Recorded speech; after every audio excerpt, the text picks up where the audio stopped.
Wheat Chex, Rice Chex, and Good Hot Ralston present Space Patrol! High adventure in the wild, vast reaches of space. Missions of daring in the name of interplanetary justice. Travel into the future with Buzz Corey, Commander-in-Chief of the Space Patrol. In today's transcribed adventure, Buzz and Happy are in their spacesuits, examining the wreckage of a long-lost spaceship that crashed under strange circumstances. From the looks of the wreckage, the ship didn't hit head-on. Came in at an angle right over those pinnacles of rock. How old would you say the ship was, sir? Judging by the fragments and what's left of the instruments, I'd say it was at least 100 years old. 100 years? Smoking rockets, what a story this old ship could tell. Hey, Commander, somebody or something shooting at us. It's a spaceship coming in low. This time they won't miss. Come on, get out of here before they fire again. Yeah, but Commander, why would they fire on us? If we don't get under that ledge of rock, we'll never find out. We'll return in just a moment with today's Space Patrol adventure, The Treasure of Planetoid 60. Say, gang, did you ever try a cereal that tasted so good you felt like bouncing right up to the ceiling like a spring? Well, if you haven't, try Rice Chex and Wheat Chex. So good you just can't seem to get them out of the package fast enough. Mmm.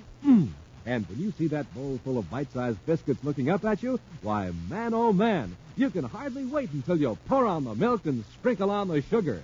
And, wow, when you dive into Chex... Well, sir, that was you bouncing right up to the ceiling because you like your Chex so much. So try 'em, Space Patrollers. Rice Chex. Delicious, nutritious, bite-sized, shredded rice biscuits. Hollow inside so they can fill up with milk. And Wheat Chex. A bite-sized treat made of energy-rich whole wheat. The super cereals that help to supercharge you. Rice Chex, Wheat Chex. The only cereals in the universe that bring you a magic space picture inside of every package. And now, today's Space Patrol adventure, The Treasure of Planetoid 60. Commander Corey and Cadet Happy have just finished inspecting Space Patrol units on the planet Neptune. Now, in the Neptune City headquarters, Buzz is showing Happy a fragment of bluish rock streaked with bands of violet. Some odd-looking rock, sir. What is it? It's called transplutite, Happy. It's brought here by a gem expert named Hollister. He wanted it examined by the Space Patrol scientists. Transplutite? I don't think I ever heard of it. Very few people have. Outside of a few specimens in museums, no transplutite has been seen in nearly 100 years. Hollister says that yesterday 2 men came into his shop with several chunks of this rock. He couldn't believe his eyes. The men refused to say where they got it. Well, why did Hollister bring it here? Does he think it was stolen from a museum? Yes. We're checking by Space Patrol now with museums all over the solar system. Oh, then this transplutite must be pretty valuable. Extremely. Not because of the rock itself. It's the arcturium in it that makes it valuable. That's another new one, Commander. And you've never heard of Captain Hartog? No, sir. Well, Captain Hartog was a scientist and space explorer who lived about a century ago. After a long space trip, he showed up on the planet Earth with samples of his blue rock. Some strange new gems that he'd ground into microscopic cutting tools. Uh-huh. The amazing thing about these gems was that they emitted radiation when a small current was sent through them. They provided their own light for the most delicate analysis under a microscope. Oh, I see. Instantly, there was a tremendous demand for the gems, and Captain Hartog was the only one who could supply them. When he was asked where he got them, he just laughed and said from Arcturus. Arcturus? But that's impossible. Of course. Arcturus is a star 32 light years away. But the gem was called Arcturium just the same. And the rock itself was named transplutite, indicating that it came from beyond Pluto. Well, didn't Captain Hartog ever tell where he got it? No. No, he blasted off on a space flight, and nothing was ever heard from him again. No trace of his ship was ever found. Naturally, that cut off the supply of Arcturium. No substitute has ever been discovered. Well, is there Arcturium in this piece of rock, Commander? Yes. Well, here's a chance to use your new Space Patrol microscope. You got it with you? Oh, yes, sir. Right here in my pocket. All right. Well, focus it on one of those violet streaks in the rock. Well, it sure is a terrific little microscope, sir. I've been making fingerprint tests with it just for fun. You'll find it comes in handy in hundreds of ways, Happy. For a long time, we've needed a small, compact, powerful microscope. I bet I turned down a dozen models till the security lab came up with this one. Oh, it's a beauty, sir. It's light and still plenty rugged. I've got the microscope focused, sir. Now, just watch that violet streak. It looks like tiny sparks of light are shooting through the rock. It's the action of the Arcturium, Happy. You could see it better if the rock were polished. If electric current were applied, the Arcturium would really glow. Should I hook it up to a current, sir? Now, let's wait till we get over to Hollister's shop. I want to return the sample to him before Corbo and Ruff get there. Corbo and Ruff? Well, they're the two men who brought in the transplutite. If one of their samples is missing, they're going to get suspicious. That is, if they're up to something crooked. Let's get over there right away. All right, Hollister, where is it? Hutch, Stalin. We left 4 rock samples here, and we've only got 3. Where's the other one? Come on, Hollister. What are you up to? Up! What are you doing? Trying to make him talk. Leave him alone. Take your hands off him. Might as well, I guess. If you hit him a little too hard, he's unconscious. That was a stupid thing to do. But Corbo, what business has he got holding out on one of our samples? Maybe he wasn't sure what it was and turned it over to another mineral expert. Why didn't he say so? Professional pride, maybe. Anyway, we'd better shut this door to his back office and get out of here. You got the other samples? Yeah. In this case. Come on, let's go. You, sure you searched every place here in the outer office? Yeah, even the safe. It was unlocked. We'll blast off for Saturn and have the samples tested there. And next time, Rupp, no strong arm stuff. All right, Corbo, let up, will you? Good afternoon, gentlemen. Hi. Where's Mr. Hollister? Oh, he stepped out for a few minutes. Just wait, he'll be right back. Well, we're in sort of a hurry, if you'll excuse us. Oh, just a minute. Are you Frank Rupp and Kent Corbo? Us? Why, What if we are? you fit the description Mr. Hollister gave me. Then this must be one of your samples. Why, this, that's right. It's transplutite, all right, with Arcturium. Oh, fine. May I have it, please? Wait till Mr. Hollister returns. Where did you get these samples? We don't actually know where they came from. We got them from a space prospector we met on Jupiter. We're acting as his agent, so to speak. You came directly here to Neptune from Jupiter? That's right, Commander. Well, if this prospector friend of yours has discovered a source of Arcturium and wants to keep it a secret, that's his affair and yours. Fine, and then you'll be going along. Commander, what's that? It came from the back room. Check on it, Happy. Yes, sir. You two stay where you are. Sorry, Commander, we've got other plans. Hey, what are you doing? This'll take care of you, cadet. That satchel of rocks makes a nice weapon, Corbo. Come on, let's get out of here, quick.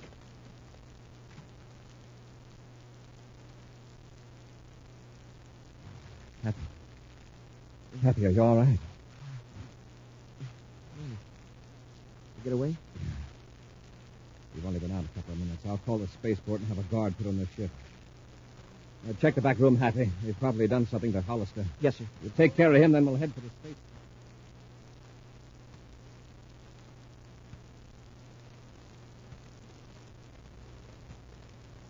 Here's Corbo's ship, Happy. It looks like we got here ahead of him. They may have seen the guards and got scared off. We'll get them. First, we'll examine the ship. Up the ladder, Happy. Yes, sir.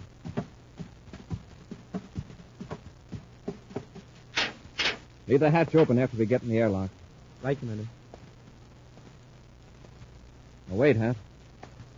Look at this white dust on the floor of the airlock. I wonder where they picked that up. Certainly not of any regular spacecraft. We'll gather up a sample of it later and examine it under the microscope. Now, let's go to their spacesuit locker. Open the inner hatch. Oh, they sure tracked in a lot of this stuff. Mm-hmm. By the marks on the floor, they were wearing spacesuits. That's why I want to check the locker. Spacesuits? That means they've recently been on one of the moons. And this white stuff is probably powdered pumice. That alone isn't much of a clue. There's a lot of moons, partly covered with pumice. Now, here's the locker. Now, let's examine the boots on these spacesuits. Hey, they must have been wading in pumice halfway up to their knees. Get your microscope out, Happy. I'll scrape off a sample. Yes, sir. Mere magnification may not tell us too much, but it might tell us if it's worthwhile making a more thorough test at the Neptune City lab. The microscope's all ready, sir. All right, I'll smear a little of this powder on the slide. Slip it into this stage. Huh? I'll take a look through the lens. Oh, it's in focus now, Commander.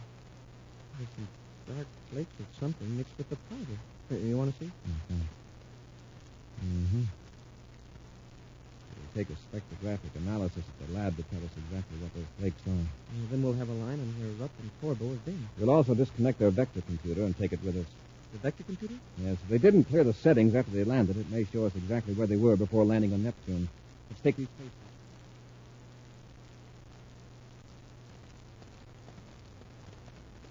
Corbo, look at our ship. They got guards around it.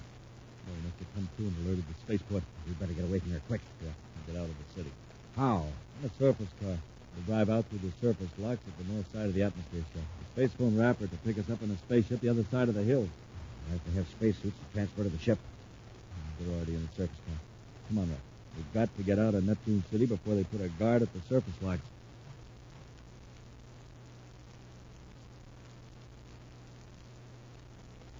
I just checked with the infirmary, sir. Mr. Hollister's okay, and he's on his way back to his shop. Good. Reports have come in from the museum's happy. No transplutite exhibits are missing. I don't get it, sir. If Ruff and Corbo didn't steal the transplutite, why would they beat up Hollister and attack us? What have they got to be afraid of? I think I've got part of the answer, Happy. Ruff and Corbo apparently have stumbled onto something more than Arcturian daring rock. I think they've found out what happened to Captain Hardtime. Oh. The lab has carefully analyzed those spacesuits we took from the ship. Remember those dark flakes in the powdered pumice? Yes, sir? They're bits of enamel, apparently scraped off of metal when Ruff and Corbo walked over it in their suits. Enamel that was once used to coat the interior of spaceships. But how does that connect up with Captain Hartog, sir? Because enamel of this type hasn't been used in 90 years. Of course, Ruff and Corbo might have been tramping around to react with another old help, but they also show up in transplutite. There's only one conclusion. Then Hartog's ship was wrecked here inside the solar system. If they only knew where. The vector computer from Corbo's ship gave us a clue. Corbo didn't come to Neptune directly from Jupiter. The formula for the vector curve indicates that they came from the direction of planetoid 60. Planetoid 60? Yes. One of the thousands of planetoids that have never been officially observed at close range. Its orbit is so freakish that old 60 has been out of the regular space range for 50 years. And that's where Hartog's ship crashed? And that's what we're going to find out. Let's get out to the spaceport. We're blasting.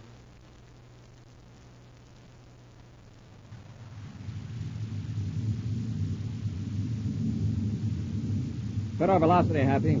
Even at this distance, it won't take us long to completely circle the planetoid. Yes, sir. Sure is small. Not more than 10 miles in diameter. Oh, I think I see something in the viewscope, sir. Sort of a dark area on the white surface. You're right. Increase the sensitivity. More. Hold it. It's a wrecked ship, Commander. What a crash that must have been. Chunks of the hull are scattered all over. We'll put on our spacesuits and set the ship down. I want to get a close look at that wreckage.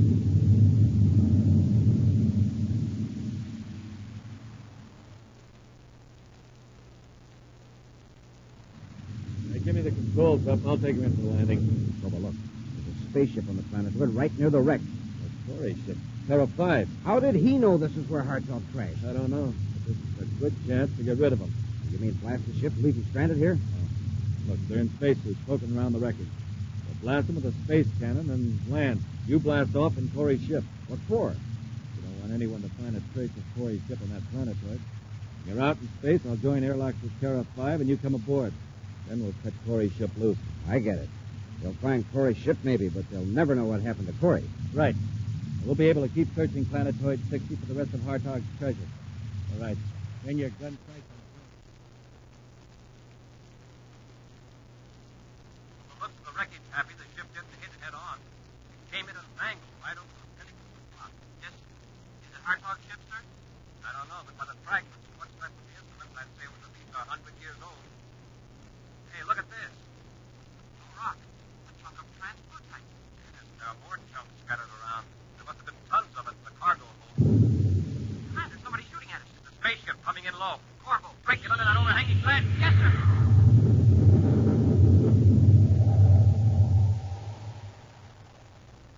We'll return to Space Patrol in just a moment. Say, Space Patrollers, how would you like to go along with me into a hidden world? A world your eyes alone cannot see. What am I talking about? How can you do it? Well, I wish I could tell you this very moment. But until the end of today's Space Patrol program, this great, wonderful trip is a deep, dark secret. This much, however, I can tell you. To get into this hidden world, you need a magical scientific instrument, an official piece of Space Patrol equipment. It's a surprise for you from Commander Corey, a new and different surprise you'll really go for. So stand by, have pencil and paper ready, and be all set to hear this exciting, wonderful news at the end of today's Space Patrol adventure. And now, back to the treasure of Planetoid 60. Through some tiny fragments of enamel found clinging to the boots of a spacesuit, Commander Corey, with the help of the new Space Patrol microscope and other laboratory equipment, has partly solved the mystery. he has discovered that Captain Hartog, a space explorer of a century before, crashed his spaceship on Planetoid 60. While examining the wreckage, Buzz and Happy were attacked by Rupp and Corbo, who fired blasts at them from their space cruiser. Now the two criminals are hovering above the scene, looking for a trace of Buzz and Happy. Looks like we got him, Rupp. Not a trace of him. Yeah, that last blast not only finished him, it buried him. On the rock ledge, left right on top of him. Nice, neat job. Nothing to tidy up. Except to get rid of Corey's ship. Get into a spacesuit, and I'll set our ship down. Okay. After I blast off from Terra 5, where do I head? Point it out toward the Pluto orbit. Then I'll join airlocks and bring you back aboard. Before you leave Corey's ship, cut on the automatic emergency signal on the space phone. That'll bring the space patrol after the ship. And no one will bother about Planetoid 60.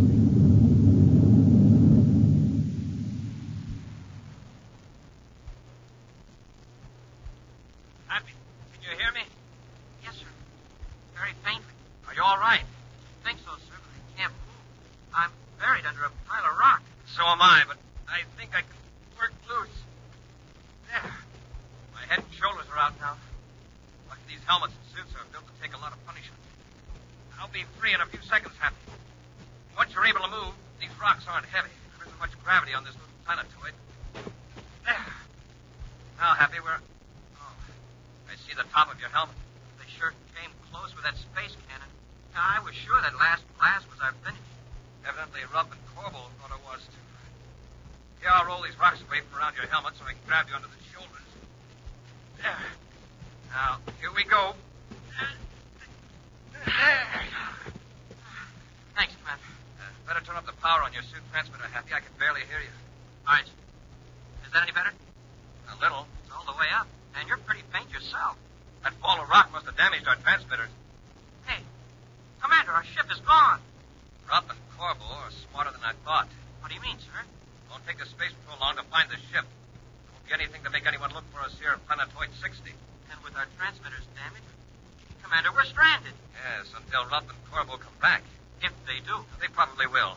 If they didn't intend to, there wouldn't have been any point in taking our ship instead of blasting it right here. Well, suppose they do come back. They'll finish us off if they see us. We'll take care of that when the time comes. Commander, look, one of the shots that Corbo and Rupp fired at us hit the wreckage. Turned it up worse than it was. Oh, what's this? What's what, sir? This transparent plastic case. There's writing inside, a small lump of metal with a chain on it.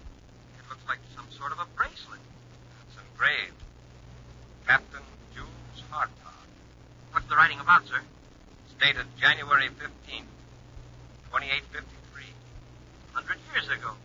Hartog wrote this, Happy. Listen. This is written just before what would be my last voyage in space. When we found we were unable to control our ship, and that a crash was inevitable, we bailed out in our spacesuits. We drifted here 4 hours later. Now, the three of us, Mowbray, Clayton, and myself, are about to blast off on an emergency space raft. Our hope of rescue is slight, but it is better to be out in space, headed for the unknown, than to wait on this planetoid for the inevitable end. We leave behind a treasure. With luck, we shall return to claim it ourselves. You who read this perhaps are here by chance. Forgive us, then, if we selfishly decline to make it easy for you to obtain what we have discovered. By years of sacrifice at the risk of our lives. And it's signed Captain Jules Hartog. 3 men in a tiny space raft. No wonder they were never found. And all this happened 100 years ago, but I feel like it just happened. I can understand why they took the space raft rather than stay here. We're in the same fix, and we haven't got a space raft. At least Captain Hartog left us with something to do to pass the time. What's that, sir? Look for the treasure. I wonder how long it would take us to search this whole planetoid. Several days, probably. You know, Happy, I've been wondering why Captain Hartog left this lump of metal here with this letter. Well, what kind of metal is it, sir? It looks like platinum. Happy, do you have your Space Patrol microscope where you can get at it? Yes, sir. It's in the belt pouch of my spacesuit. Well, let me have it. I want to take a look at these scratches. Yes, sir. Here it is. Thanks. You know, from the shape of this platinum lump, it just might be a model of this planetoid. Oh? Now, if I can get scratch marks into focus. There. I was right, Happy. Captain Hartog left us a map of Planetoid 60. What? There are letters here, letters so small they can't be seen without the microscope. Planetoid 60. There's a cross marked at the face of this tiny lump. Under it is the word cave. Cave? That must be where the treasure is. If we can pick out the spot where we are now, we ought to be able to locate the cave. See, over there to our left is a sort of knife-edged ridge of rock. To the right, 3 small pinnacles, a sort of triangle. Now, if there's something like that on the metal lump. You find it, sir? Yeah. Now, here it is. The cave is about a third of the way around the other side of the planetoid. Let's get going.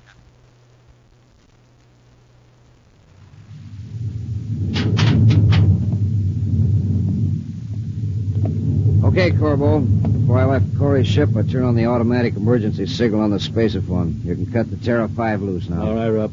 By the time the Space Patrol picks up the signal and comes to investigate, we'll be thousands of DUs away. You sure it's safe to go back to Planetoid 60 right away? Sure. With Corey's ship out near the Pluto orbit, Planetoid 60 would be the last place they'd look for Corey. Then let's go back and load up all the transplutite we can find.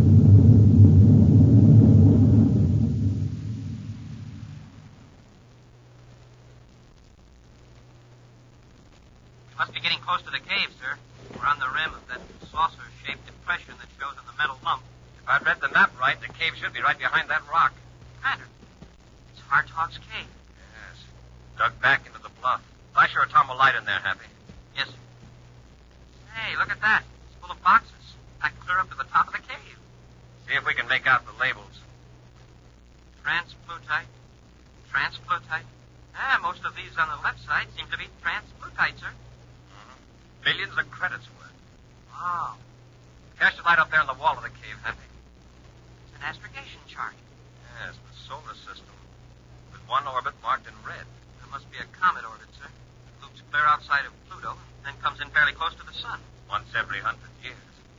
Happy, that isn't a comet orbit. It's a planetoid. Look what the chart says. Hartog planetoid. Named it after himself, I guess. That must be the original source of the transplutite. The rock that contains Arcturium. He used Planetoid 60, sort of way station and storage place. Right. We can only get this news to them. Hey, Commander, look. Spaceship. Corbo and Rupp are back. Oh, they'll probably land back at the wreck, and here we are 10 miles away. Let's hurry, Happy. Maybe we can get back there before they blast off. Yeah, on this low-gravity planetoid, we can make pretty good time.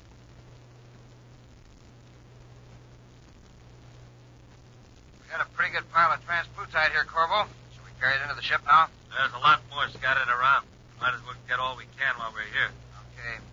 There are a few chunks over there by the rock where we blasted Corey. Go get them. Corbo, would those rocks be like that if Corey and the cadet were under them? They've been moved. Corey and the cadet got on. Where are they? They been picked up? Maybe, but I doubt it. There hasn't been enough time. If they were, there'd probably be Space Patrol ships around waiting for us to come back. Let's get in the ship and blast off. Hey, don't get panicky. Let's see if we can locate Corey and the cadet. If they're still here, we'd better finish them off. Come on, let's try this. They're walking away from the ship now, sir. Keep down, Happy. Don't let them see them. Yes, sir. They're looking for us. When they go a few more yards, we'll run for their ship and keep low. All right, Commander. Better not talk anymore. I don't think their suit spacephones are on our frequency, but we don't want to take any chances.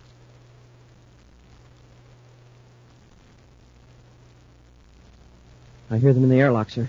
And when they finish loading the transplutite in the cargo hold, I'll stand back on the other side of the hatch, Happy. When they get clear inside the ship before we rush them. Yes, sir. We'll blast off and make a careful search of the planetoid at low altitude.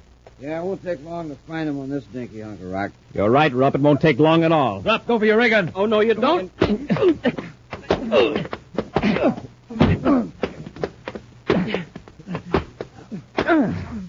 Now, Corbo, does that convince you, or do you want some more? You got it, Corey. All right, Rupp. On your feet. Yeah, sure. Corbo, what did you do with my ship? It's heading out toward the Pluto orbit. The automatic distress signal on the space phone. I'll check on that with the receiver after I lock these men up. Incidentally, Corbo, I thought you might like to know that there's more Arcturium here than you ever dreamed of. What do you mean? We found a cave full of it. Yeah, and an astrogation chart of the planetoid where Hartog got it originally. You would have had a share of it, Corbo, if you'd played straight. Up and I figured Hartog used Planetoid 60 as a storage base. But how'd you find the cave? We've been over this whole planetoid a dozen times with a fine-tooth comb. A fine-tooth comb? Well, that's where you made your mistake. You should have used a microscope. An action preview of next week's exciting Space Patrol adventure in just a moment.